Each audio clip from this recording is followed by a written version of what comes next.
avait 2 filles. Camille, l'aînée, travaillait sans relâche pour l'aider, mais Catherine, la cadette, était aussi disciplinée que paresseuse.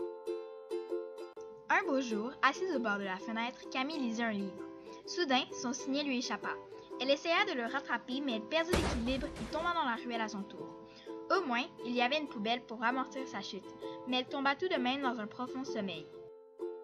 Lorsqu'elle revint à elle, Camille fut toute surprise de se trouver dans un magnifique parc. Une petite voix d'enfant lui parvint d'un arbre au loin. « Vite, aide-moi à attraper mon cerf-volant, il est coincé dans cet arbre. » Alors Camille se leva et alla attraper le joli cerf-volant envolé. Puis, un aboiement vint l'interpeller. Un chien était en train de courir à toute allure dans le parc. Camille, le cœur sur la main, courut pour le rattraper et décida de le ramener à son propriétaire. Heureusement, l'adresse était écrite sur le médaillon de l'animal. Le soleil se coucha, l'air devient plus frais. Camille se dit qu'elle ferait bien de trouver un abri pour la nuit hivernale qui s'apprêtait à arriver.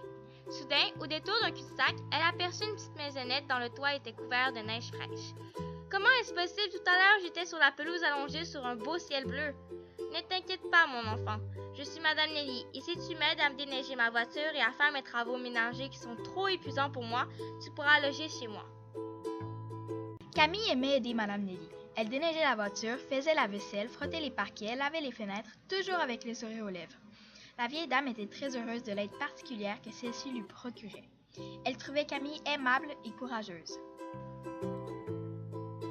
Mais malgré son séjour occupé, Camille devint mélancolique. Elle pensait à sa maison, à sa mère, qui devait être inquiète, et à sa sœur. « C'est très bien ici, mais j'aimerais rentrer chez moi. »« Ne t'inquiète pas, tu vas revoir ta famille.